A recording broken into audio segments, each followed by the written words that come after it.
All right, that's 0 attendees. I'm gonna log off. I'll see you guys next week.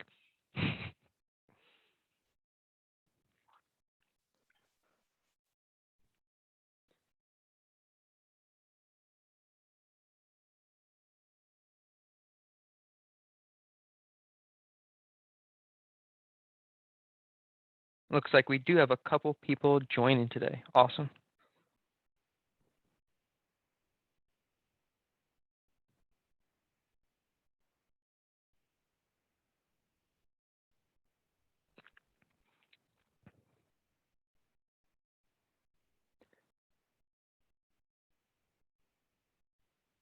All right, so we have a couple people already logged in. I'm sure a couple will trickle in as we start all of this.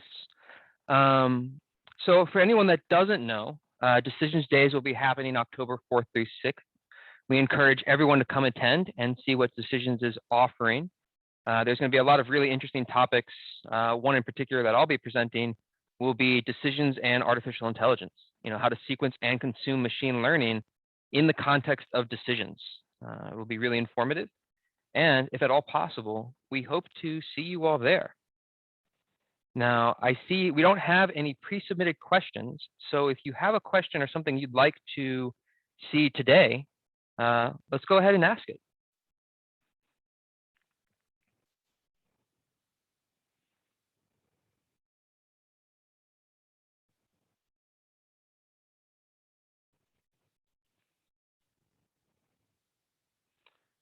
All right, so Jackie's asking, she has a flow that gets a list of request types from a folder to input into a form. The request types have associated data.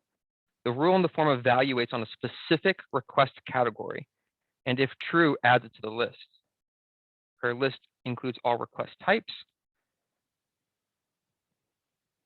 Let's see. Her rule evaluates 3 false and 6 trues.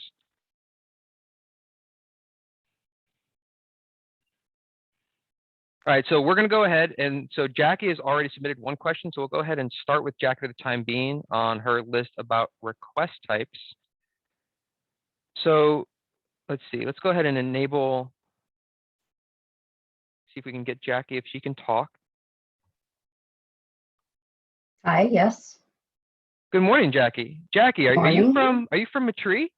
I am. Oh my Good goodness. Morning. We're working together once again. That's so funny. I know.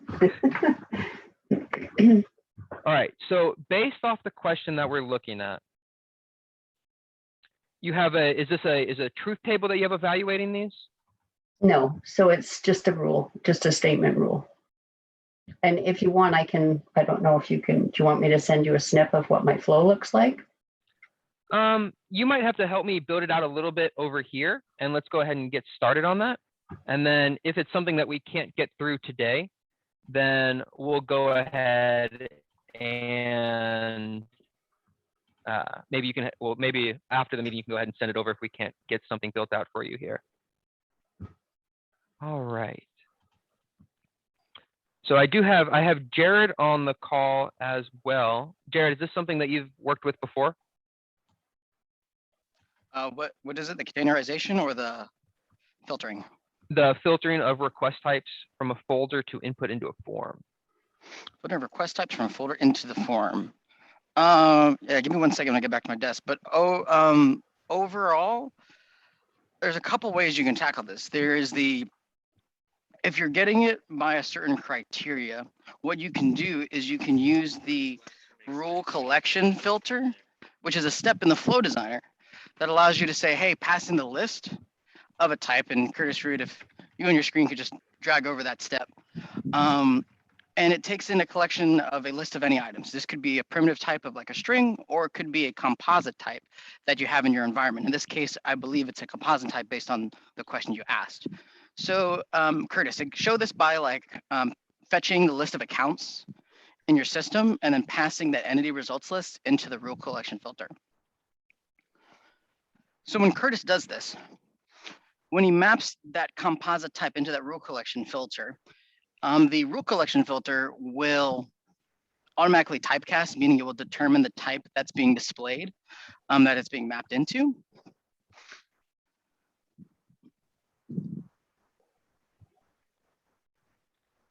There you go. Perfect. All right, I'm back. Yes. And so now what you can do is you can say, let's say he wants to select all the ending results of the accounts and then connect that step up to the end.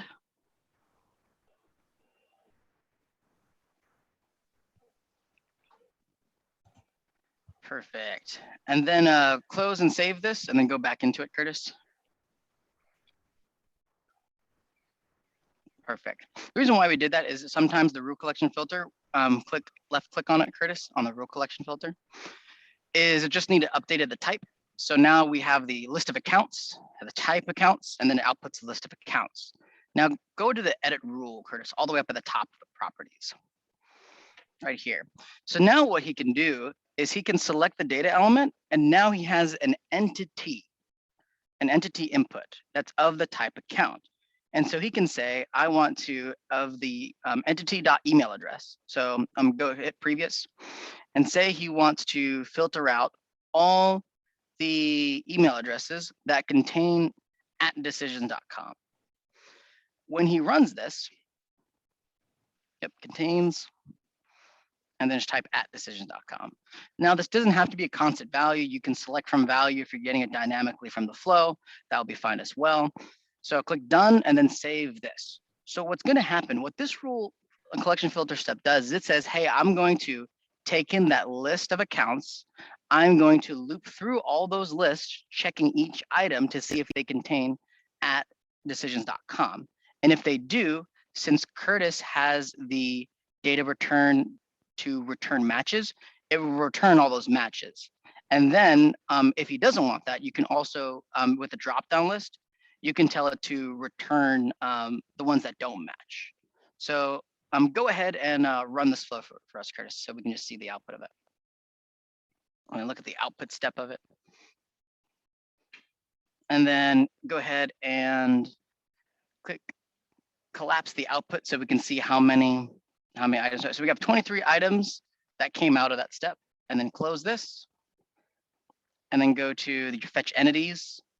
And let's see how many came out. So we can see that there's a difference in between those two. So yeah, expand that. So 29. So we had a total of 29 accounts, but then the rule collection filter identified that some of those accounts did not have @decisions.com. And so it only output the ones that fulfilled the criteria that was specified when we developed it.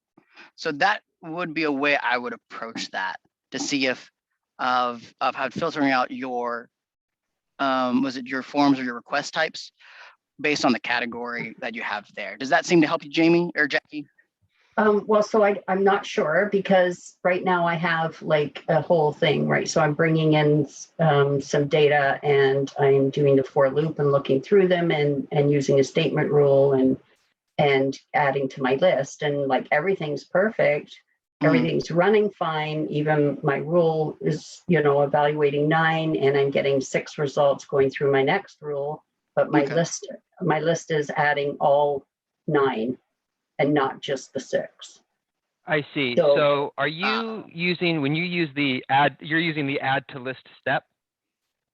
Add item to list. Sorry, let's go ahead.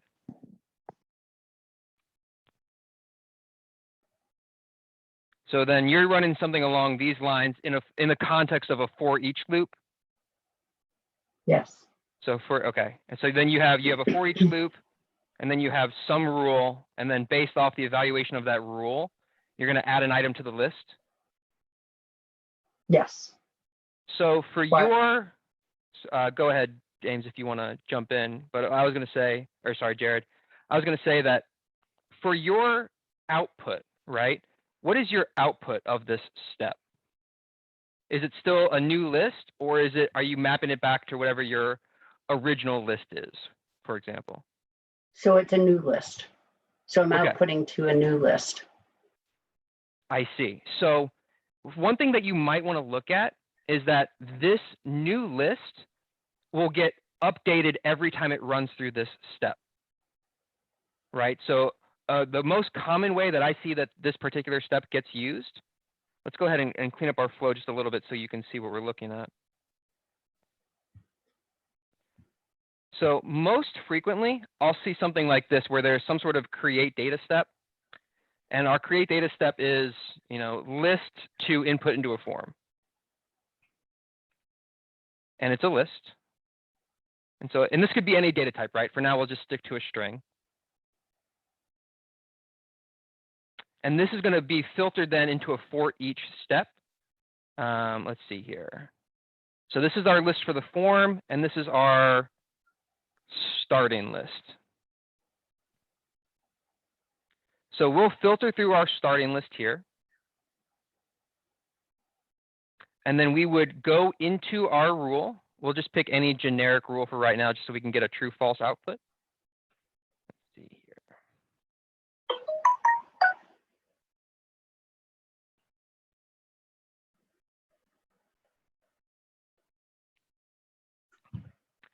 And so what you want to make sure is happening is, like I said, every time that you run through this add item to list step, this new list, if it's set to be renamed, is going to be a new value, right? So if you were to run through this every single time, it would only ever output one value, right? So the way you really want to use something like this, if we map this back to our for loop, would be that, so we're going to have our new item. In this case, it would be the item that we're looping through.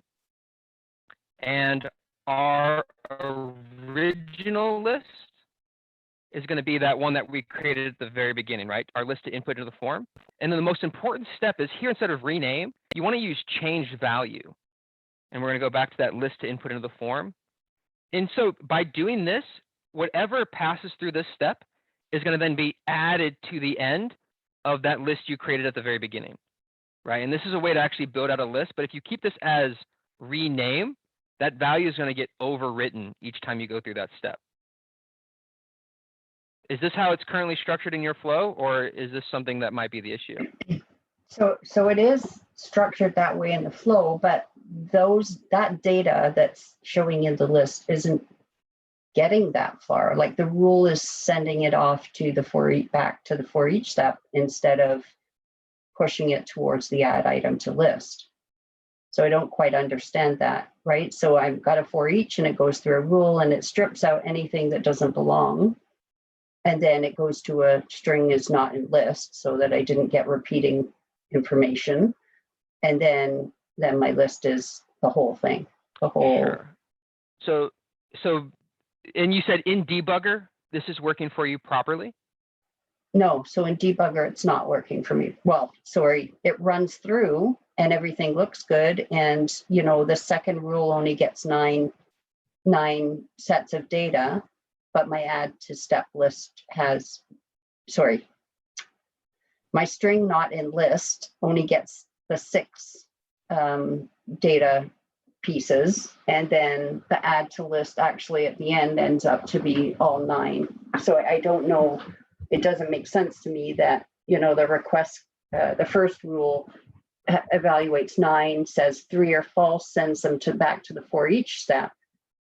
And then the string is not in list, evaluates 6, but on my add item to list, there are 9.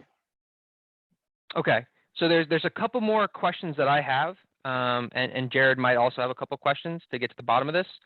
So I know that there's 2 steps, right? There's the add item, but there's also add items. Are you perchance using the add items, the plural? No. Okay. I tried that one, but it didn't like it. So no, I didn't try that one. Or sorry, Jared, I didn't use that. I'm not using that one. So the thing that I'm still trying to understand, so you said the rule looks like it's working fine. It evaluates 3 false and 6 trues, but the list is still populating all request types, right? Yes. That's what you said? Okay, but still populating all request types. Yes. Have you you confirmed, so when Curtis highlights the add item to list steps, you've confirmed that it's changing that list that it's going through, right? And it's not creating an entirely new list? So no, I don't know how to confirm that. Gotcha. So do you have your flow open in front of you right now? I do. Okay, if you have your add item list steps, kind of do what Curtis is doing right now. He just clicked his add item to list step. Yeah. And then he's checking the item that he's evaluating. And then on the output section, does it say change value or rename? says rename. This is rename. Okay. And that's the thing that Curtis was talking about.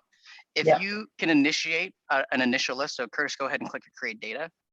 If you can create an initial list that's just an empty list of your data, and then say, hey, instead of renaming, so you have to define this at the beginning of your flow of your types.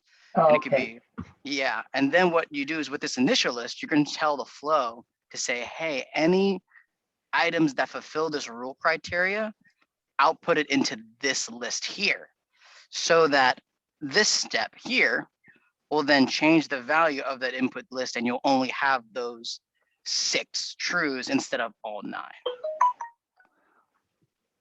Okay. So I believe that should take care of it. If you're still experiencing issue on that, then I would also let's make sure that your rule is evaluating the way that you should expect. But based on your question comment, I believe that is confirmed. But that would be the Yes. other area we'd want to check if we're still getting this this strange logic behavior.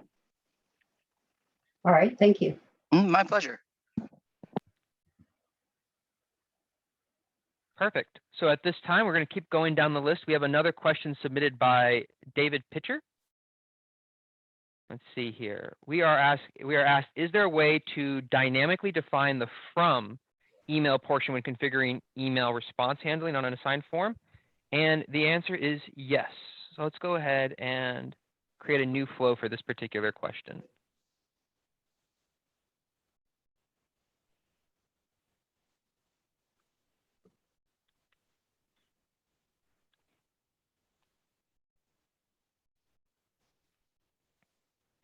Okay, so let's go ahead and drag in our send email step. And then what else here? To define the from email when configuring email handling on an assigned form. Sure. So I think you're actually talking about this in the context of a form then. Yeah, Let's that's go correct. ahead and we'll change this to an assigned form. We're always going to assign it to myself at this time.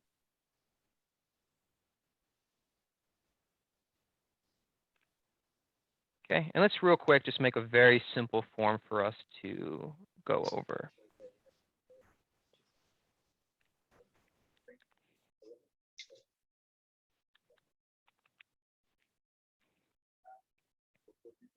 Okay.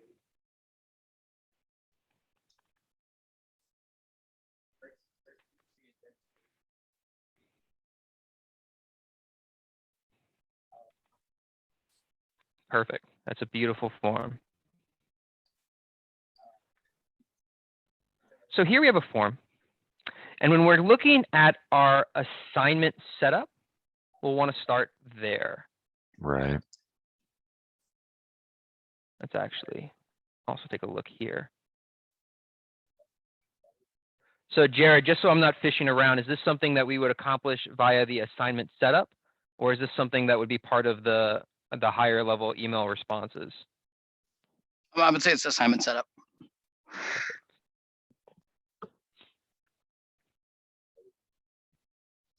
Let's see here.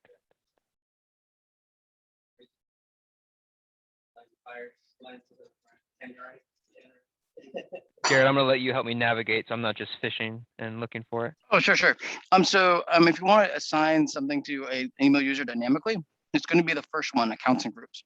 But more specifically for his Yeah. his use case is going to be the from address. From address of a send email step. So, Yeah, but so in the we're context of able- an assignment on a form, can you can you dynamically set the from address when it comes from a form, right? By default, I believe it's going to be that admin at decisions. Is that something you can set dynamically within a flow though? I believe the answer is yes. I'm just not sure I understand the question. Can you repeat it? Yeah. So here on your assignment setup, like I get it, that's who we're going to put the assignment to, the accounts or groups or whatever, right? In the email here, when I want to say email response handling, and let's say I do handle responses only, to where the user gets an email and they type a keyword, approve, and it comes back and goes down that outcome path, right? So if I set that email handling to response only instead of none, it's going to ask me for a And then where was it? So you're talking about, so you're talking about this thing right here, yeah, where the so we green, where I'm have, highlighting the green circle. yeah, so we have those configured. Yeah. And then there's a place, let me see, for So email this, processing flow where it says process email response. I guess we have that guy checked. Yeah, sorry, we're using 615 instead of 7. 7. Yeah. I And gotcha. there is a place, it says from and then email template. Yeah. So Yeah, right here, I think we're looking at, that guy and right there. whether or not this particular value here can be It's set dynamic, right? dynamically. Is this the Ye- from value you're talking about? Yeah, exactly. Okay, I gotcha. Because the whole goal is you want to send an email from that assigned user, Right. right? Yeah, well, I think that's sending the email out from the form itself, and then I mean, we have a job set up to to monitor that, to process the response Hmm. from a designated email account, right? But I guess what I'm after is I want to make this flow in a generic way that I can deploy it into, I guess, different clients or different environments, to where that email account may not always be, the email account I'm monitoring may not always be the same, right? Gotcha. And you want to be able to add that as a configuration. Yeah, I see. I guess I Okay. want to take it like to another level of abstraction here, right? Does that Right. make sense? Gotcha. More scalability. I gotcha. Trying to think of. I don't know off the top of my head. Let me share this. Let me share this screenshot. I took a screenshot of this. I'm going to ask the support team, because I'm not sure. I haven't seen it done, but there might be a way to do it. So let me ask, and I'll get back to you on that. Could you, if it takes longer and I don't get it over the lunch and learn, could you send your email, type your email address in the chat for me? Because I'll send you, once I get a response, I can send you an email if I don't get one. Yeah, over the for course of sure. I'll this stick it in the lunchtime. chat here. Perfect. Perfect.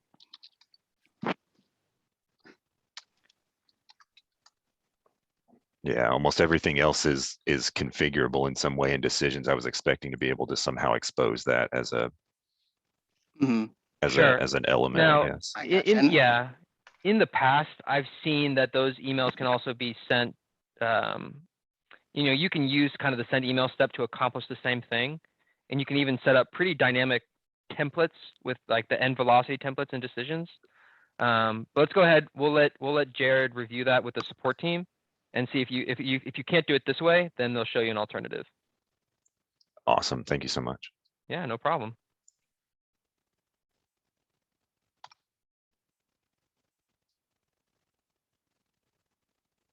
Let's see, Jared, I know I keep lobbing things over at you. that's What's okay. your experience like with your containerized decisions in Microsoft Azure? And Microsoft Azure.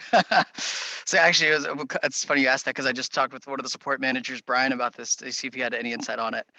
So I'll tell you what I know, and I'm also going to research this one for you to give you a more more well-rounded response. But containerization, primarily for decisions right now, is you can containerize the flow designer and the rule designer, so you can spin up those instances as needed if you need it. And in later versions, I think decisions 8 and future releases, we're trying to get decisions as the full environment fully containerized. So that's the information I know. Is there anything specific that you want me to research over that question over to Azure? Is it just how to set it up? Is it the use cases? Could you give some more clarifying information on that? Yeah, sure. No, I think asking about how long or what release would be fully containerized, that was one big one. And then Okay. also if honestly, that's pretty much it. Just trying to figure out what that looks like long term, and then also what the process would be, or what it would look like if we were on 7 now and released with some things containerized and the rest on VMs, to move that to a fully containerized environment. Is that just tearing down the environment, rebuilding it, or is there going to be some way of merging and migrating? Gotcha. Okay, let's see, Azure container set up. Okay, yeah, let me take that. I'll write a notepad right now, and let me ask some more senior members about that. I'll probably maybe ask some of the core devs about that process of what it would be like if, when you have if you do use containers in Decision 7, and then you want to migrate to Decisions 8, what would be the transition process for that? So if Sabrina, could you get me his email? And then I'll research that for you, James, and ask those questions and get back to you on that. Great, thank you. Perfect. All right, so we have another submitted question from Janice that says, occasionally when trying to execute an assignment action, the error form being processed is not a current step. The assignment cannot be completed, but remains in the user's inbox. And is there a specific reason this occurs? So there are a couple of different ways to kind of manufacture this error. The one that I've had the most experience with, right, is if for whatever reason the assignment no longer exists, but it still shows up in that inbox report. So when I've been playing around with my local host of decisions, I, for example, have created assignments in the debugger. But then after closing out of that debugging session and coming back to that inbox a little bit later, trying to work with that form, I've seen that error pop up.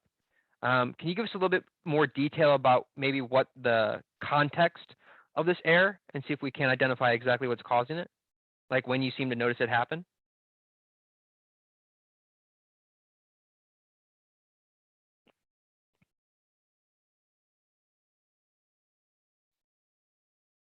And Janice, if you're talking, you are currently muted. Okay. Can you hear me now? Yes, we can. Okay.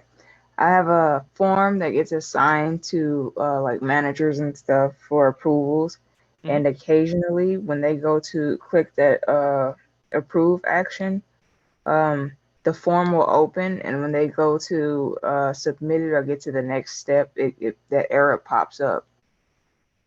And it's Okay, so sporadic. I see. So the form itself is actually opening. It's when they try to complete the form that they're Correct. not able to progress. So is this a group assignment, or are these forms being assigned to a single person? It is a single person. Okay. Let's see here. Let's go ahead and let me see if I can replicate your issue here.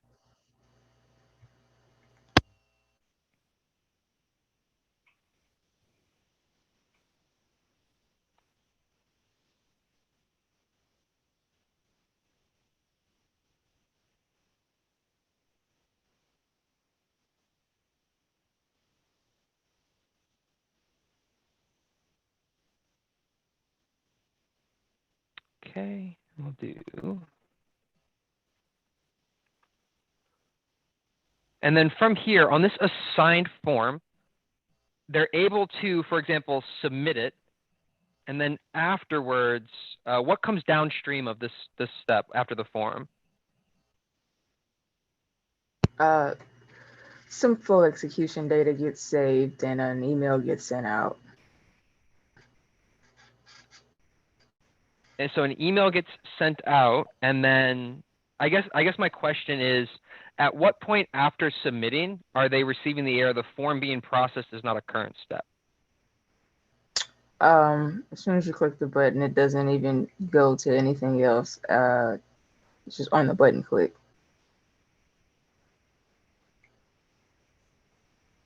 Let's see here. Is this so? Is it an assigned, or is it assigned to a named session? Or are we just using the assigned option here? It is assigned. Okay.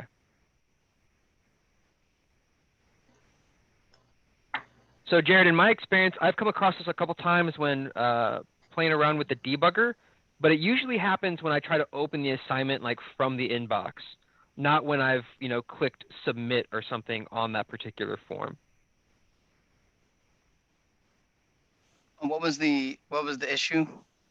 So the behavior that she's seeing is that she has an assigned form, and after the user hits submit, she's getting the error that the form being processed is not a current step. Okay. So it's almost like she's part of like something downstream in the flow is trying to take action on that assignment that no longer exists after it's been completed. Okay. The only behavior that I know I've done to trigger that type of process is if, well, I don't think that would do it. So I have an interface with that issue where, let's say I had that assignment created and it's generated and I'm waiting for it. And then let's say I may have deleted that assignment or something. And then when I try to access that assignment, and then I have that, it's not part of a current step. That's how I've interacted with it. but I haven't had a lot of, it hasn't happened to me frequently or in recent events. So Sure. So Janice, based off my experience, and it sounds like also Jared's experience as well, if you're getting the error when you click on this button, then do you have any sort of data flows or something running on, or outcome flows as part of your form that would then try to work on an assignment after it's been completed? Anything as part of your data flows or outcome rules on that form? That's possible. Right. So if you have an outcome rule, right, that technically gets run, or like a data flow, right, that you're triggering when someone hits submit, it's going to try to take those actions potentially after the assignment's been completed, and that's when you would see an error like that. Okay. another So- clarifying question, is this in version 7 or 6? This is 7.4. Okay.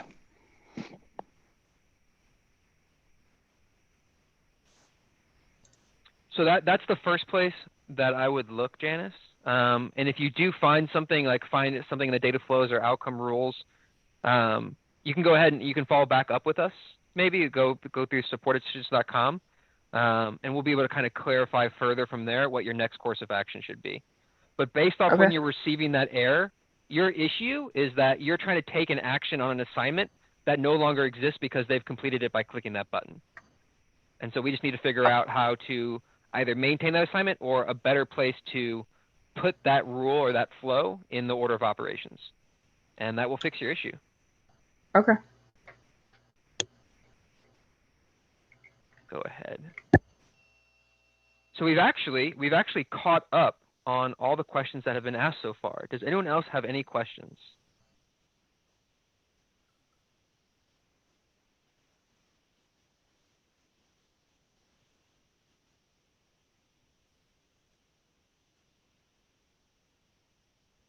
So now, typically, whenever I run out of questions, I'll kind of show, just something that I think is interesting in decisions and something that is what I consider something that's being drastically underutilized in the platform. Let's see, actually, here we go. We have another question. So is there a way to save an in-session form into the process folder? You mean like information that's being sent from, or like information contained in the in-session form?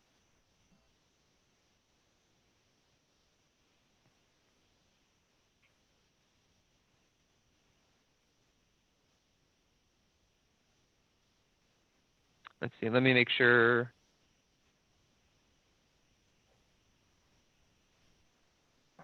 Yeah, so no, a copy, you know how you have your in-session form and then you have your assigned forms. Sure. When you route your assigned form, there's a copy in the process folder so that you can open it and your completed form, you can check it out. But for the in-session form, you don't get a copy. So you don't really know exactly what the original requester, the data they submitted, because the second assignment or the first assignment after them can change that data. And then when they route it, it saves that data or that form view. So is there a way to save the in-session form view in the process folder? So I do know that by default, only the assigned forms are going to show up in, for example, like that activity panel when you're looking at, on a dashboard. Let's see here. So your issue is, let's take a look.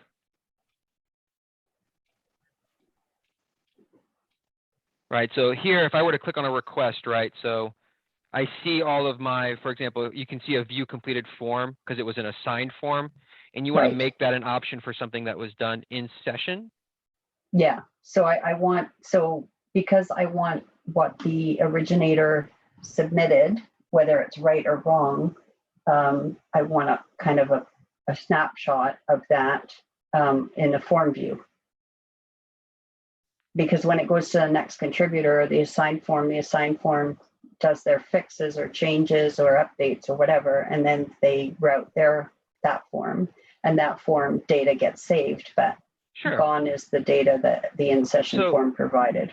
Absolutely. So there might be a cleaner solution to this that I'll let someone else jump in and answer. But the solution that I've utilized in the past is you can actually make, for example, it's most common, right, that your originator form is an in-session form. But there's no reason that you can't make it an assignment and just send that assignment to, for example, let's go down to our assignment setup. And from here, you can actually just by default make this an assigned form that's handled by the initiating account. Yeah. And so you could accomplish it this way, and in so doing, it would then become part of that process folder activity. That's how I have solved it in the past. Jared, do you know a cleaner approach? Yeah, do you mind if I share my screen, Curtis? Oh, absolutely, please. So there's not a way to specifically, so in-session forms aren't database stored essentially. That's the main reason why you can't store that folder. But can everyone see my screen? Yes. Perfect. But what you can do is you can leverage another thing in decisions called configurations folders. So let me just create a really quick dashboard of just some data. This is going to be, let's see, test dashboard. Put this in here, day 2. And then what I'm going to do is I'm going to attach a page that I created just so I can display my dashboard test page right there. All right, and I'm going to my dashboard. So I have some data. This is data that I'm just containing of a person's age, the status, and their name. And in this case scenario, this is my boss, Eric. So now, from what I'm understanding from your question is, how do I display the form? Because a form was filled out to display this information. How do I see that form, right? Is that what I'm kind of understanding? Yeah, I want to be able to see it in the process folder. So when you go to the process folder, I want to be able to view that form. Yeah, so this will work. It will appear differently. And this is kind of more the cleaner way. What you can do is you can create a configuration folder action called a user action. And then what I'll do here is this could be like show read-only form. And then what I can do is I can drag a show form step in here. And then I'm going to pick that form that I used to create that process, or that person used to create that process. In this case, it was this ugly form.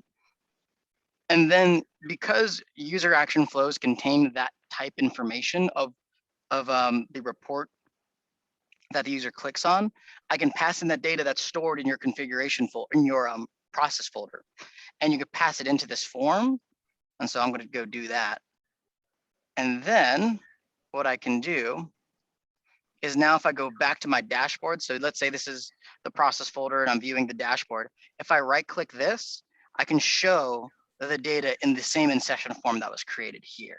So it's not exactly, so it's not saving the form in the process folder, but it's giving you the same kind of interaction where if you want the end user or some other data analyst to view that data in a form-like format, you can leverage the configuration folder right-clickable user action.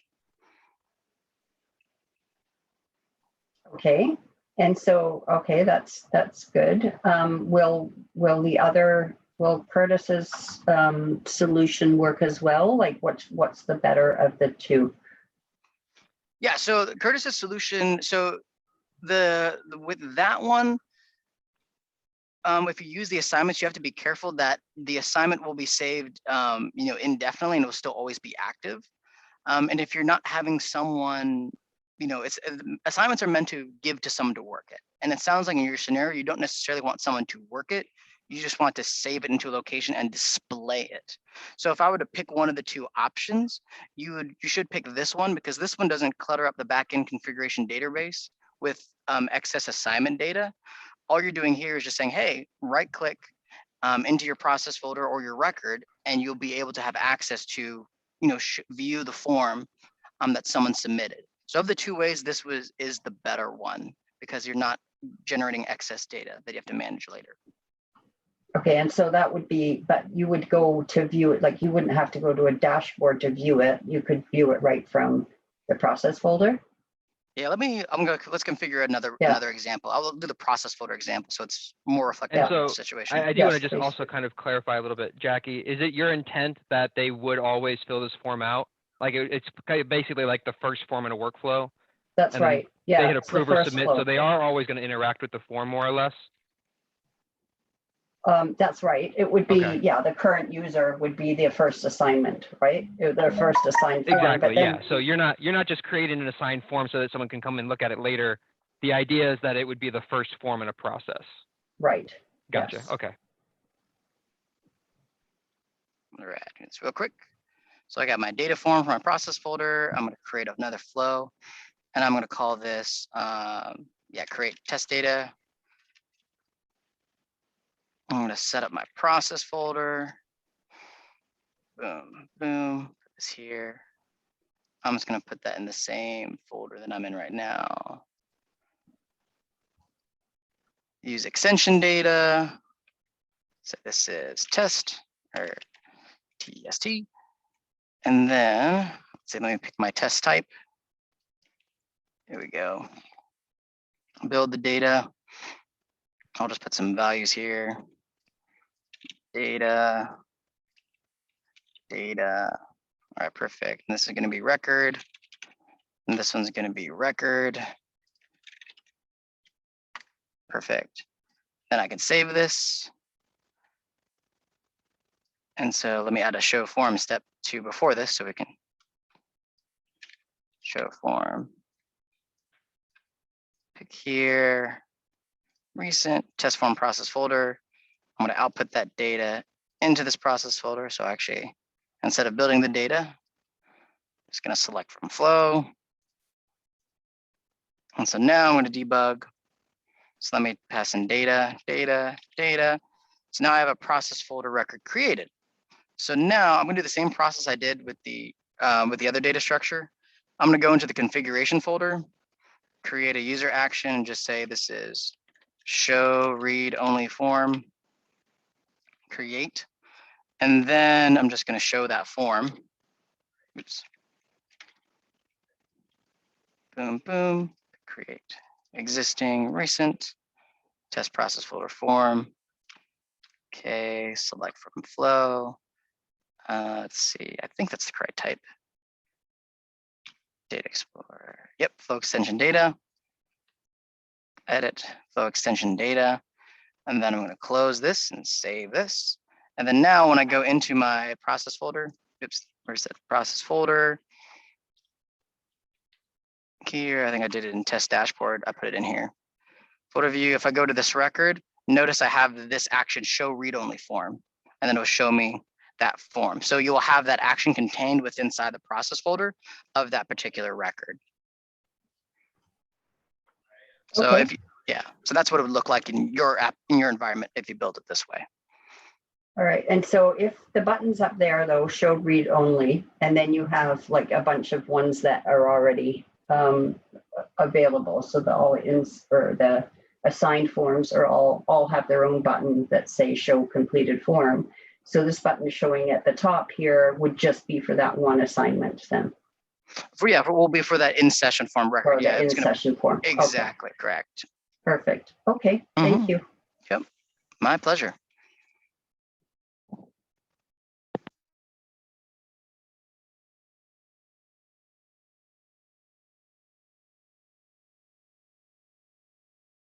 Any other questions?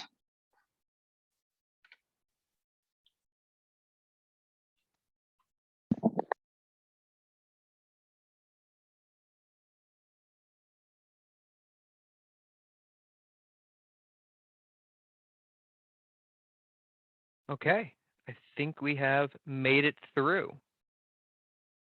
Take any last chance if there's anyone that wants to ask a question. Otherwise, we will see you all next time.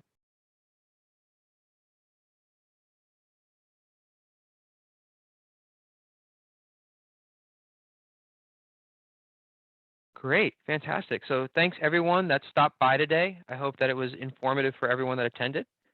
And we will see you all next time. Enjoy the rest of your day. Thank you.